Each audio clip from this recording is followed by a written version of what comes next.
It is my great pleasure to introduce a man whom most of you people know, a man of sterling character, a man for a great many years has devoted his life to try to expose the enemy and try to save our country. I don't need to give him much introduction because you all know him. I will now present Frank Capel.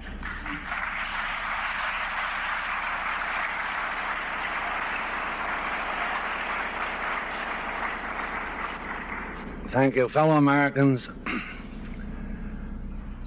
I am a Roman Catholic, and for many years, in addition to my writing, I lectured throughout the country. I was invited to Catholic churches, colleges, high schools, Knights of Columbus meetings, religious groups. As many invitations came in that I would be unable to fulfill them. During the past 1 year, I have had only 2 invitations. Something has happened. The Roman Catholic Church, which was the bulwark against communism, has become immobilized. The people who invited me no longer welcome me to speak before them. It isn't because I'm Frank Capel. They invite no anti-communist speakers because it is too controversial. And of course, we're very sad about this. We hear great tales of ecumenism and what good things will come out of it.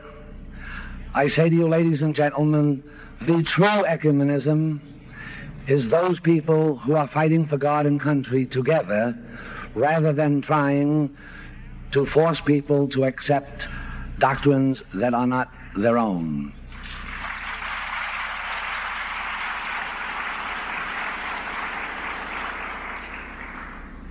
There are 1 billion people at the present time under communist tyranny.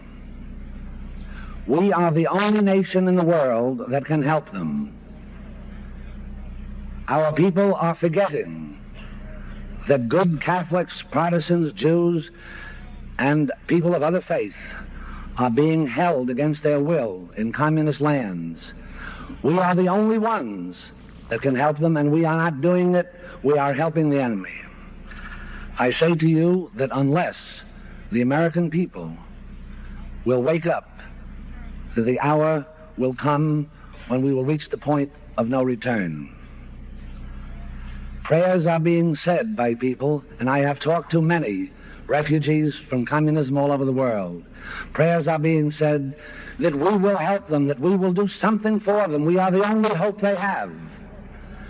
And this is why you people are here. Let me say, if the communications media, and I have said this directly to the representatives of the New York Times, and they will not print it, if the communications media will bring the truth to the American people, there will be no need for me to be here and perhaps for you to be here.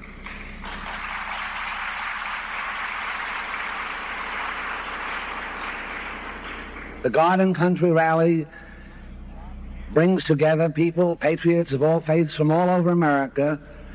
Many of you know the things that are said here, but it gives you a good feeling to know that there are others in the fight, that you are not alone, and you get a revitalization, you get the courage to continue the fight under any and all circumstances. You've heard much about sex education, and this is an important subject.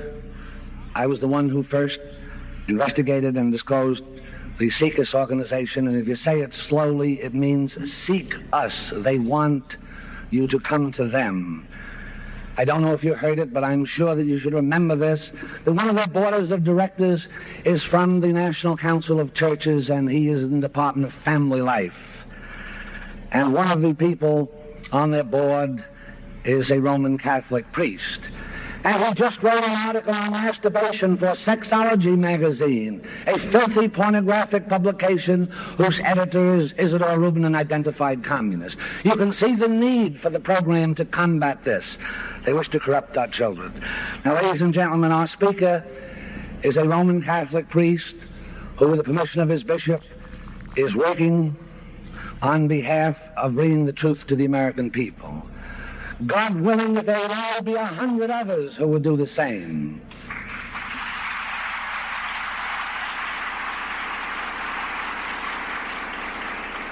You want to know what true ecumenism is? Our speaker goes from state to state and city to city and gathers people together of all denominations to bring them the truth, that they may fight the enemy. You know, there is not a separate enemy for the Baptists and the Methodists and the Presbyterians and the Catholics. It is the same people who wish to destroy all religion. Because if you lived in a communist country, you know there are perils to be religious. They wish to stamp out religion from the face of the earth.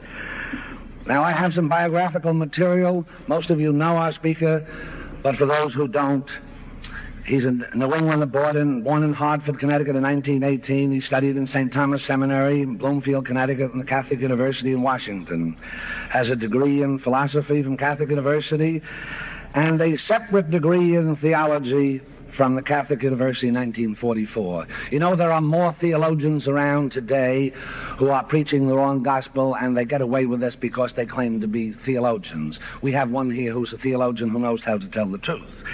He was ordained a priest in 1944 and was pastor at Blessed Sacrament Church in Bridgeport, 1963 to 68. He is a member of the National Council of the John Birch Society, associate...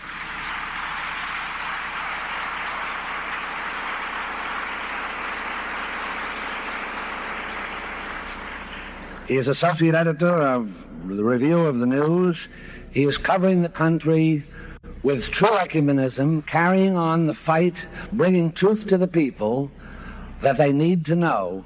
A man of God fighting for God and country, my friend, Father Fenton.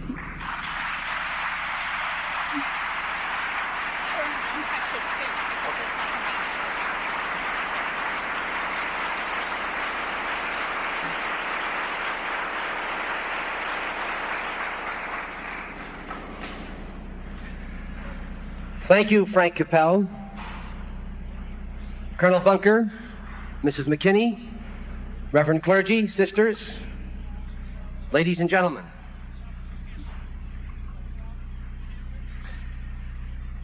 It is indeed good for us to be here, as sacred scripture puts it.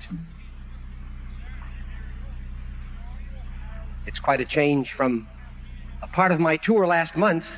As some of you heard, I had a couple of talks in Milwaukee, and I had the distinct dishonor and displeasure of having Grappi and his commandos show up at one of my talks. The atmosphere is so different here. I seldom get any heckling, actually, in the talks I give, but I either apparently don't get it at all or I get it up to my ears. Because at two of those programs, just to summarize it briefly, there were priests, in quotation marks, with Roman collars, dressed properly enough, who gave the communist clenched fist salute throughout my talk, who of course heckled me frequently, and they came with 20 or 25 young adults, I guess you call them. That's a very charitable term.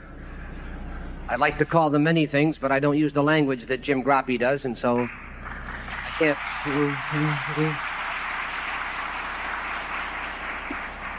And they hurled all kinds of abusive language at me throughout the course of my talk. And then, in about the middle of it, Grappi and his gang showed up, and it looked like we had the beginnings of a major riot. But God bless the police, and by all means support your local police.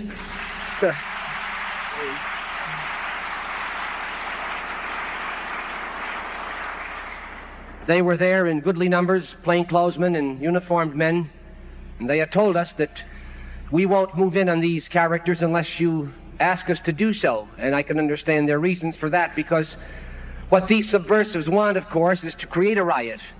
And it takes more than a little patience to avoid providing that opportunity for them.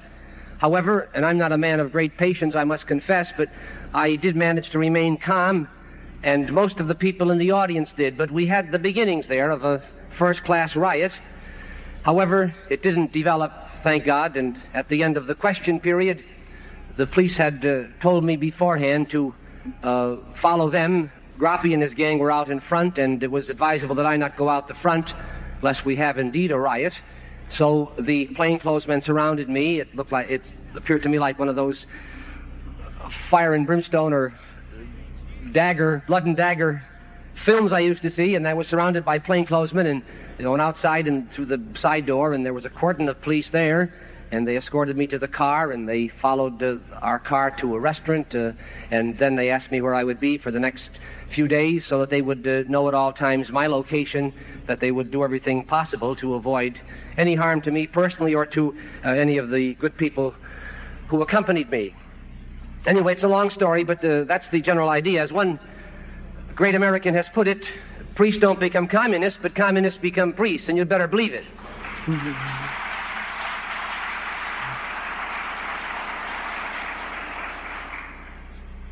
The only drawback about addressing an audience of this kind, of course, is that almost anything the speaker says is, as Reverend Poling put it, it's old hat.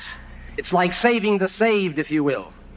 However, it's all good for morale, and maybe a thing or two I will say in this talk will be new, and if not new, at least I'm sure will be encouraging to you.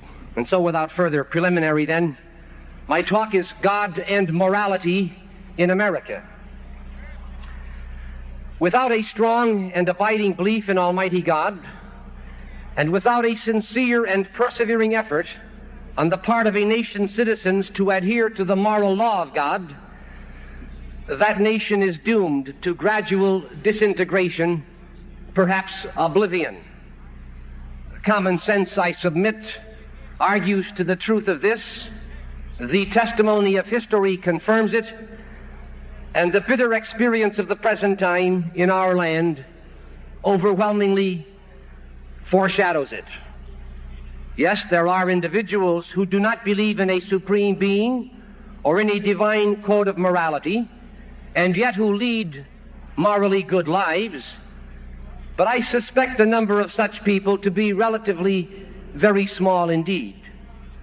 And on the other hand, there are those, of whose even approximate number I have no idea, who, while professing credence in God and in His law, lead such flagrantly dissolute lives as to make their religious beliefs purely academic and utterly meaningless. To many of this latter group, perhaps, the famous words of G.K. Chesterton in reference to Christianity might well apply, that religion has not been tried and found wanting, but it has been found difficult and left untried.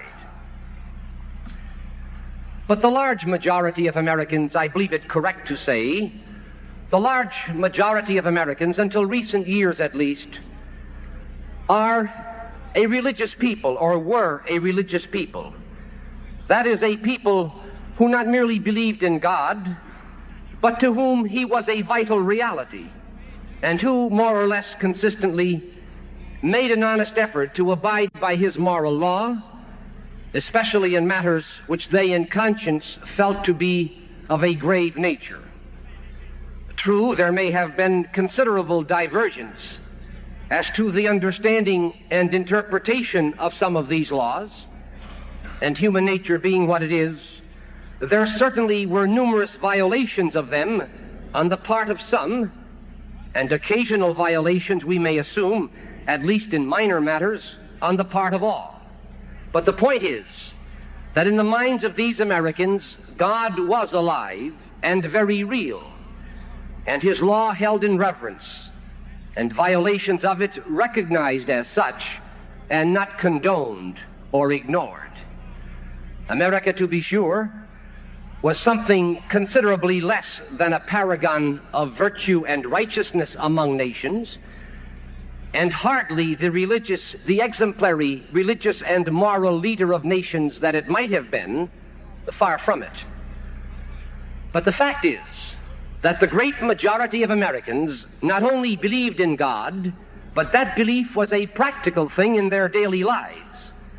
And they strove, in varying degrees and with diverse success, they strove to obey the moral law of God and to carry out his will according to the lights of their consciences. And so there was hope. In the comparatively short period of less than 200 years, with all of its failings and weaknesses and shortcomings, the United States became the greatest nation in the world. It had a long way to go, yes, and there were many wrongs to be righted on the national scene, but it was going in the right direction. Now, while the causes contributing to the attainment of America's former greatness were many, most of them have a common source, and that source is a moral one. In other words, our nation became great because its citizens in large part were men and women of character, of high standards, of noble purpose, an honorable, industrious, courageous people with a strong sense of personal responsibility, who loved their God and their country, and who were proud to be Americans. They were, in short, a substantially good people, and because they were, America was a substantially good and moral nation. The one reason, in turn, above all others, for the greatness and the grandeur that nation once knew. A famous visitor to our shores in the last century once said, quote, "America is great because America is good. When America ceases to be good, it will cease to be great," unquote. And that, I think, is the sad and sorry story in a nutshell of the decline and potential fall of our American Republic. The true greatness and glory of a nation is measured first and foremost by the caliber and the character and the moral fiber of its citizens. And America has ceased to be great because America has ceased to be good. We are witnessing upon the American scene today a gigantic and frightening moral breakdown, which is both the manifestation and the consequence of the abandonment of God and rejection of morality on the part of at least a very sizable segment of the American people. A sickness of soul so critical that it could prove fatal to the life of this nation if strong steps are not taken to stop and to reverse its destructive course. A condition of spiritual and moral deterioration is in evidence almost everywhere.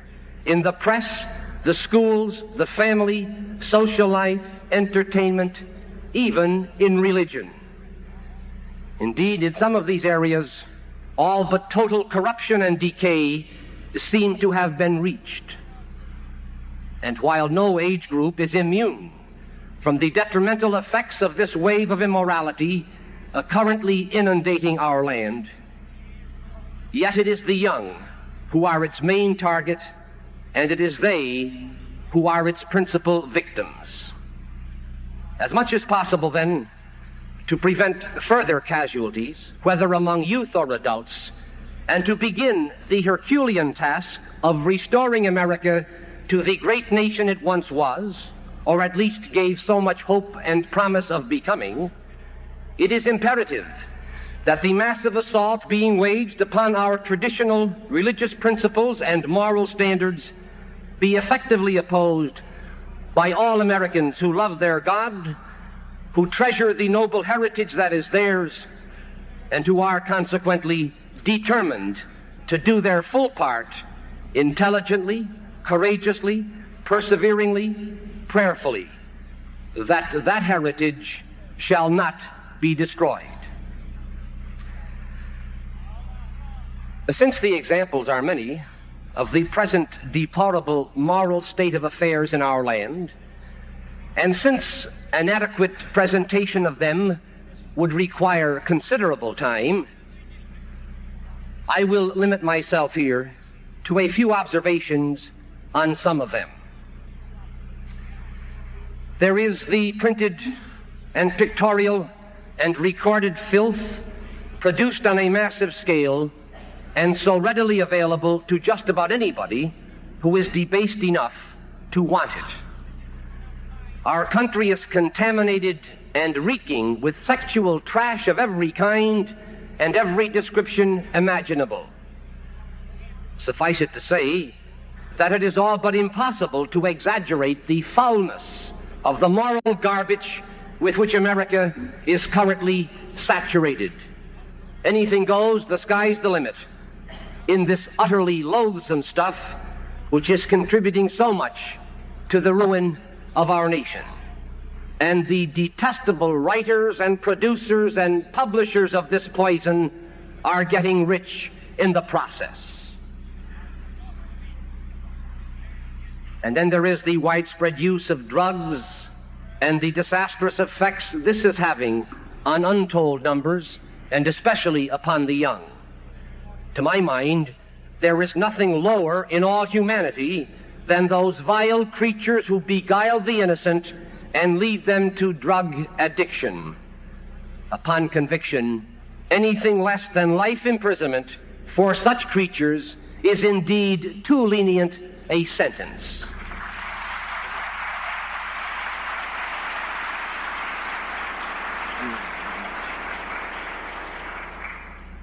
Another example of the prevailing moral depravity is, of course, the sex education which the Calderones and the Kirkendalls and the Rubens and the Pomeroys and the National Education Association and the National Council of Churches and the Department of Health, Education, and Welfare and all the rest would foist upon the schools of America from kindergarten on up.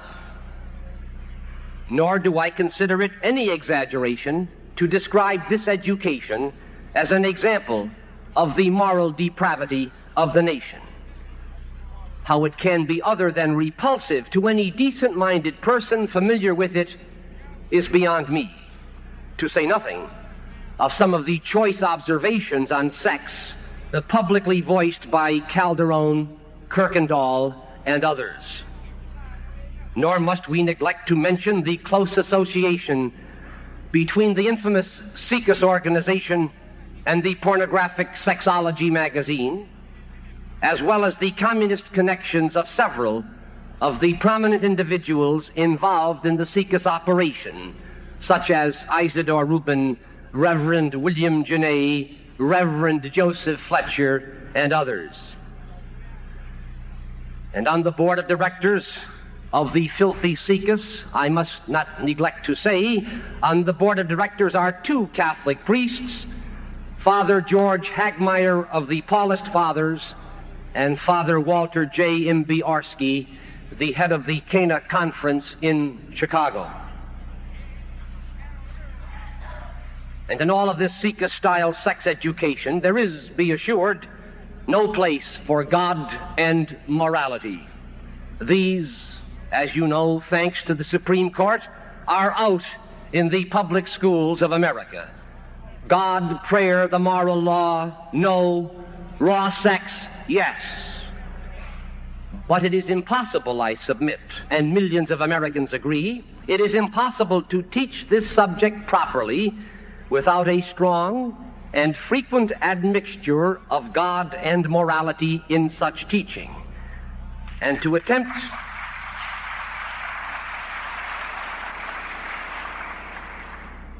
attempt to do so is to risk the infliction of grave spiritual, physical, and psychological harm upon the young people who are exposed to it. Ideas lead to action. Curiosity urges the satisfaction of that curiosity. The very nature of sex is such that the acquisition of a premature knowledge of certain phases of it by the young, or the presentation of the merely physical and biological side of the subject, will but stimulate the recipient's curiosity and not unlikely lead to experimentation. Indeed, there is this danger even when the subject is taught under more or less ideal conditions and with all reasonable precautions taken. What deplorable consequences might well be forthcoming then when raw sex is taught in mixed classes to young people of various mental and emotional ages and taught in a context completely devoid of religion and morality. Sweden, as you know, has had such a raw, amoral, animalistic type of sex education for some 20 years now. Physically, the results have been disastrous, while God alone knows the extent of the disaster spiritually and morally. They have had this sex education in Anaheim, California for the past 3 years too. And the local health department there reported some months ago that venereal disease in the area was out of control. While an official of a home for unwed mothers in the same area is quoted as saying that the new morality is leaving a broad trail of heartbreak there. I'm sure it is. There seems little doubt that the ultimate aim of such sex education programs for the schools as that offered by SICUS is nothing less than to change the values of American youth, and by so doing, to try to eliminate eventually from their minds and consciences our entire traditional code of morality. Sex is a sensitive, a delicate, indeed a sacred subject, which can be properly and safely taught only within a religious and moral framework. The home is normally the ideal place for such teaching, and parents normally the ideal teachers. And whatever outside help some good parents may feel they need to do justice to this subject with their children, they must clearly understand that the SICUS-style sex education, or anything remotely resembling it, is most definitely not the solution. And I strongly urge all such parents and all good Americans both to make it their business to become informed on this crucial matter, and once informed, to do all that they can legitimately do to prevent such sex education from being instituted, or if already there, from being continued in the schools of their community. It is indeed incomprehensible to me that any honorable, mature, a conscientious American, and especially parents, once they have informed themselves on this subject, could refrain from doing their utmost in opposition to it. And a word of warning as to the deception employed to get these sex education programs into the schools. As you know, they are seldom labeled as such, but rather given some fancy and inoffensive title, such as family life education. As SICUS Board of Directors member Lester Kirkendall advises, quote, just sneak it in as an experimental course. Don't say that you are going to start a sex education course.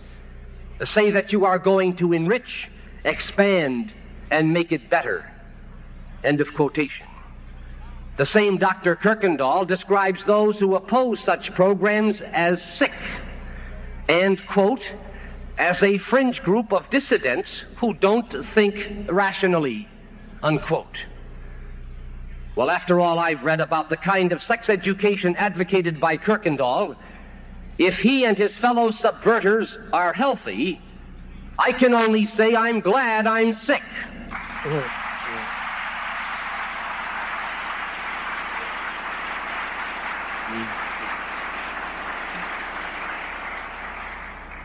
However, this matter of sex education is but a part of the problem, and so vital though this part may be, to concentrate more or less exclusively on it would be exceedingly harmful to the total effort in which we are engaged. Indeed, sex itself, or rather its debasement and desecration, is but one manifestation, one facet of the total evil against which our struggle is being waged. The enemy we face is, in fact, immorality in all forms. And this would include, among other things, within its scope, such matters as the Vietnam War, civil turmoil, campus riots, the so-called war on poverty, Supreme Court decisions, and so on. For in all of these, the absence of morality and moral principle is so overwhelming, as any and every sincere person, sincere, intelligent, informed person so well realizes. And then there is indecency. While the term is often used as synonymous with immorality, yet it is also employed to describe more specifically certain matters of an immoral nature. And again, while the word often has a sexual connotation, it is used as well to denote impropriety in speech, dress, conduct, and so on. Thus understood then, offensive talk, slovenly personal appearance, unbecoming conduct, also prevalent today, these are but additional examples of the low estate to which our nation has descended. How well I recall in my childhood and teenage years, whenever I was untidy about the house or unkempt in my appearance, being reminded of that fact by my good parents with the admonition that cleanliness is next to godliness. I must admit that for a long time I never did grasp the connection between the two. But I sure do today, as I see the unwashed creatures and dirty characters that inhabit our land, and hear of the ungodly and immoral behavior of so many of them. And so, although I can't prove that cleanliness is next to godliness, yet recent years have quite convinced me that there is indeed a close connection between the two. And in any case, the objectionable language, the repulsive conduct, the personal uncleanliness, and all the rest, so commonplace in our day, these are all too indicative of the plague of indecency with which we are afflicted, and a quite accurate barometer, I think, of the spiritual and moral degeneracy of our time. As for the miniskirts and similar suggestive feminine apparel that are so much the vogue today, I do not hesitate to say that they too exemplify the state of our nation's moral deterioration, and they make no contribution whatsoever to any campaign for decency.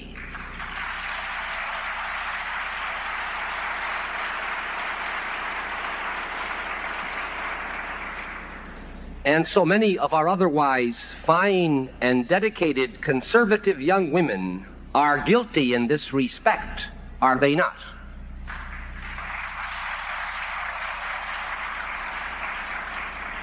Yes, I well realize that it must take considerable courage for young women to go against popular style in the matter of dress. But do they not realize that in this area of immodest and suggestive clothing, do they not realize that their wearing such apparel is a contradiction, and that they are actually hurting the cause which so many of them are otherwise serving so well?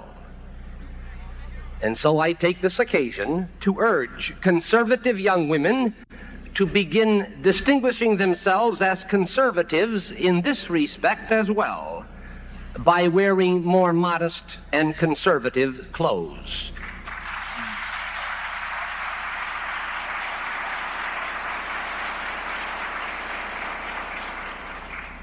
By so doing, they will be making, I assure them, a far greater contribution to the fight for decency in America than many of them, I suspect, realize.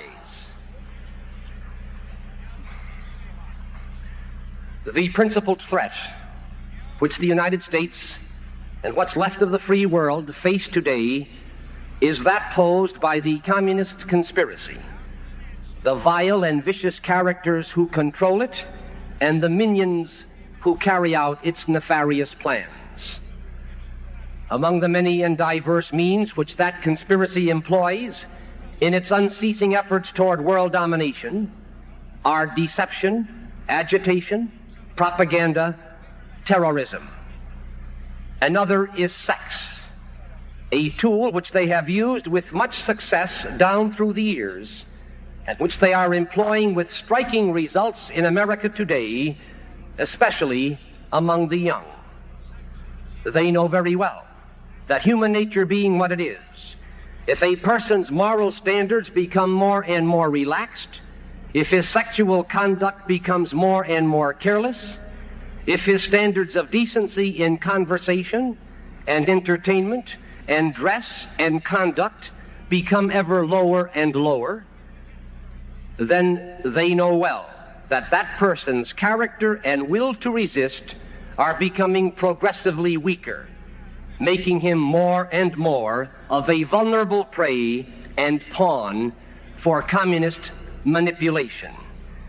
And if enough people in a particular nation can be sufficiently corrupted through saturation with all kinds of sex, with youth as the main target, so as to become obsessed with the subject, then the communist conspirators and their allies know, too, that that nation is well on its way to destruction from within through moral decay.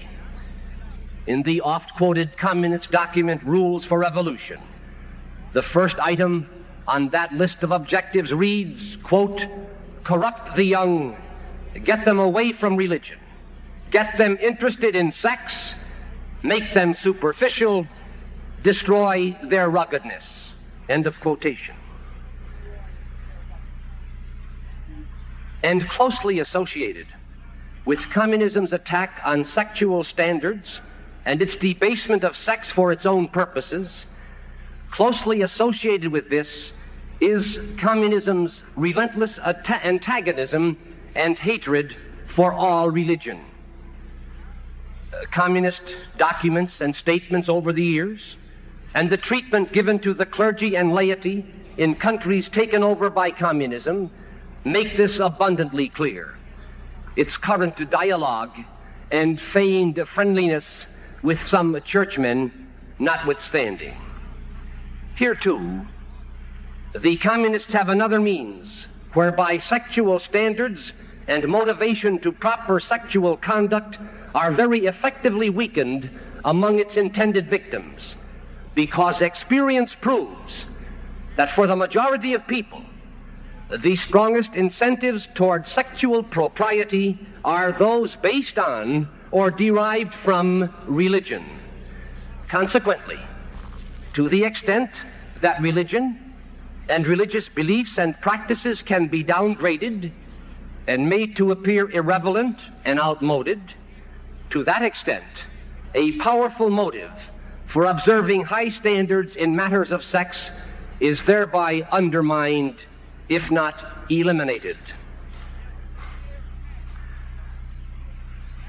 But while communism is undoubtedly the principal force behind the wave of immorality and indecency now flooding our land, yet there are many contributing causes in the form of organizations and movements which are likewise doing the work of the communists and are responsible in various degrees for the present situation. What informed person would deny, for example, the substantial contribution made by the Supreme Court or by most of the mass media of communication? And then there are the churches. The time is past when I, for one, look to the churches of America to do their part. And it could have been considerable, if not decisive, in opposing communism. Indeed, not only have they miserably failed to fight communism, but they have in fact done much to promote it, as for example in this very matter of morality and decency. But aside entirely from communism, should not the churches be in the forefront of the struggle for the restoration of morality and decency in America today, providing for a weak and bewildered people the guidance and the encouragement and the moral strength so sorely needed in this most crucial time?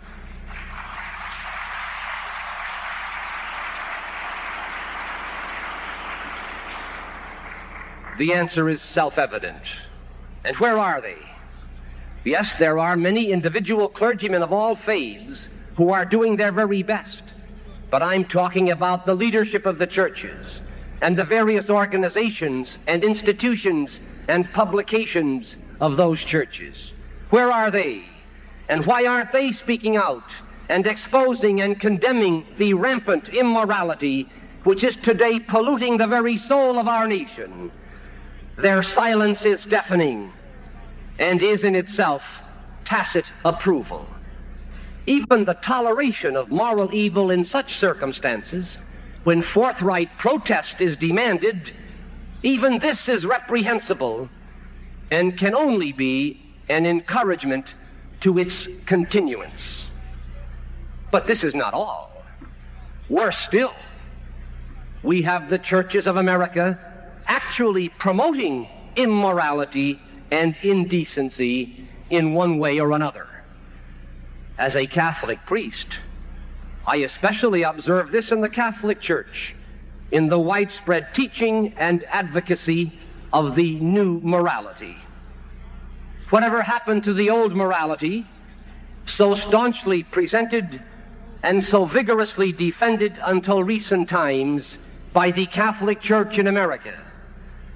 Today, in many Catholic schools and textbooks, from the pulpit, in seminars and elsewhere, the Ten Commandments are played down, if not ignored, and in general, one's moral obligation pretty much reduced to loving and doing good to one's fellow man. As long as you love everybody and avoid hurting anybody, it would appear that anything goes.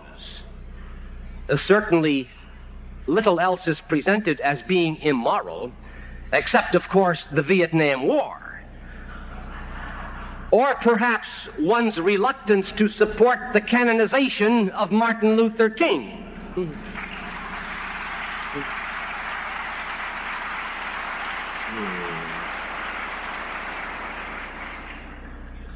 The teaching of the moral law of God in its entirety, the duty of observing in one's daily life the manifold precepts of that law, and the presentation of the various motivations for so doing, these, from all I can observe, are far more the exception than the rule in a good part of the Catholic Church in America today.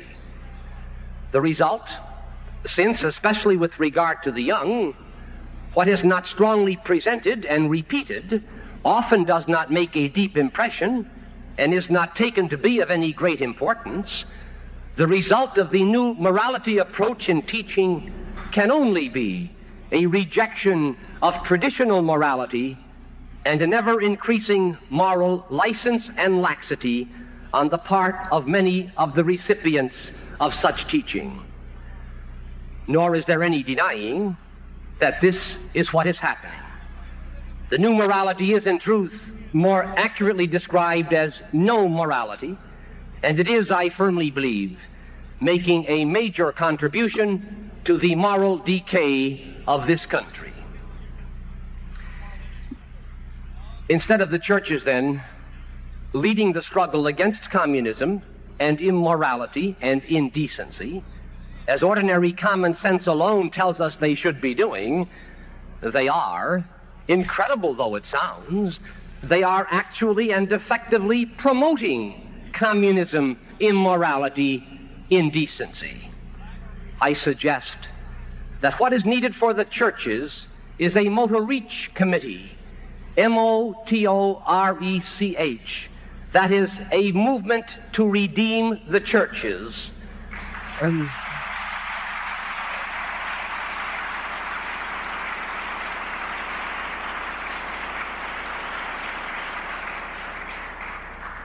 For they are, I submit, sorely in need of redemption.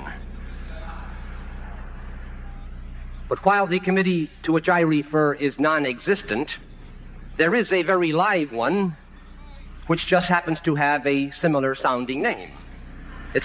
It's called the Mona Reed Committee, the Movement to Restore Decency. And its purpose, as stated in its brochure, is, quote, to restore the morals, values, customs, and traditions that have preserved and strengthened our nation and its people. Formed by Americans who are concerned by the growing indecency, immorality, and irresponsibility in this country, this committee, through education, precept, persuasion, and example, seeks simply to restore decency. End of quotation. That there is due in large part to the delinquency of most of the churches, that there is a crying need for such a national movement is beyond question, a fact confirmed by the support this movement has already received across the country from concerned and conscientious Americans who see what is happening, who are much disturbed by what they see, and who earnestly desire to do something about it. The movement to restore decency provides such people both with the opportunity to do that something and the organization, the program, and the tools with which to do it efficiently and effectively. And although its name clearly indicates this, it is well to emphasize that the Mona Reed program is not limited in its scope to the subject of sex education, but encompasses much else as well: pornography, drugs, sensitivity training, and so on. In a word, it encompasses whatever may be classified as immoral or indecent according to the traditional Judeo-Christian principles and customs accepted and respected over the years by the generality of the American people. It is well to note, too, the means whereby this movement hopes to accomplish its purpose, namely through education, precept, persuasion, and example. Just an observation on the first and last of these. As to the first, education, if we would educate others on any subject, we must first know it ourselves. Because, as sacred scripture puts it, if the blind lead the blind, both will fall into the pit.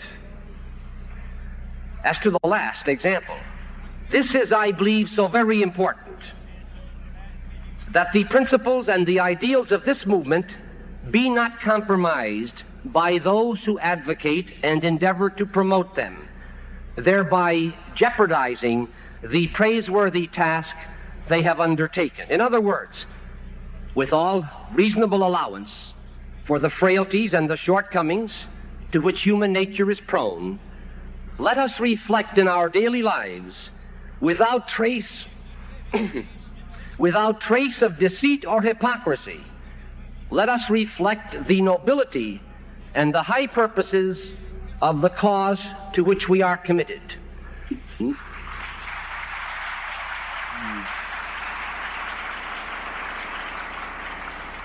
Not contradicting by our actions what we profess in words, but rather by our integrity and wholesomeness and obvious sincerity, giving added luster and appeal to the truth and the importance of the principles we espouse and the objectives we seek. The immorality, the indecency, the corruption, the degeneracy so rampant in America today is a poison which is eating away and corroding our land, and if allowed to continue, not only could, but will destroy America without a shot being fired. Because God has been abandoned and his law rejected, there is no adequate restraint upon human greed and lust and pride and the rest. And so expediency and opportunism and sensual gratification determine the course of human action, and the law of the jungle replaces the law of God. The result, with God dethroned and man enthroned in his place, the inevitable result is what we have: lawlessness and moral decay. The sight and the realization of what is happening to America, these are the cause of the gravest concern to all men of goodwill, to all conscientious and patriotic Americans. But what is the cause of their concern must bring about their appropriate and forceful action as well. That the tidal wave of immorality and indecency flooding our country must be stemmed and turned back, there is no question. That it can be stemmed and turned back, there is likewise no question if enough of the American people can be brought to a sufficient awareness of the gravity and the urgency of the situation soon enough, and if in turn enough of them, once informed, will have the courage and the determination to take all necessary and morally lawful action in accordance with the knowledge they have acquired. And while the more of our fellow citizens that we can get to work with us, the better it will be, and the greater our assurance of ultimate victory, let us never sacrifice quality for numbers.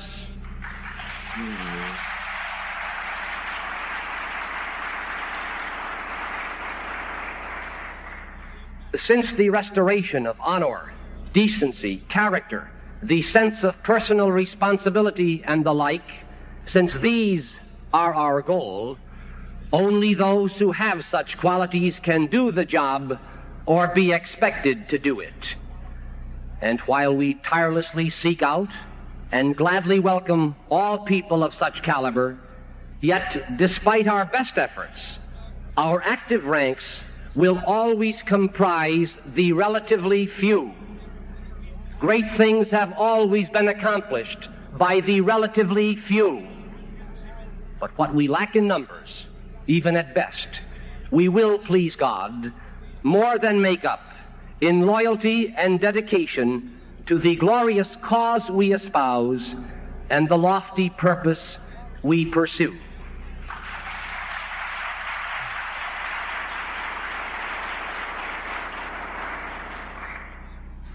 But let us have no illusions as to the magnitude of the task confronting us.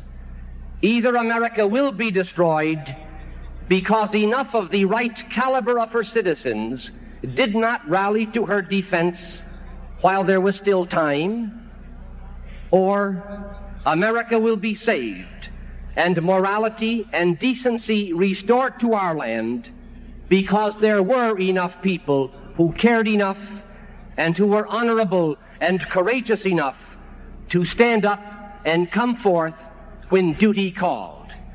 This, then, is the challenge. I, for one, believe that there are enough people, there are enough such Americans who will accept that challenge. May that belief soon become a reality, and may each and every one of us, aided by divine grace, spare no effort to hasten the dawn of that day when it can again be said in truth, America is great because America is good. Thank you.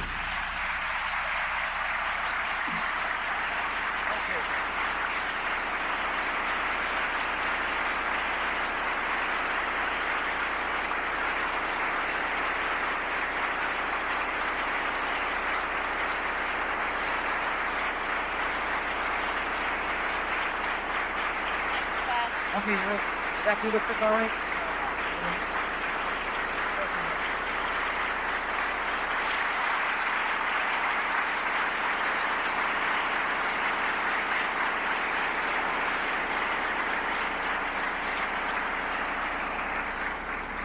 Thank you, Frank Capel, and thank you, Father Fenton.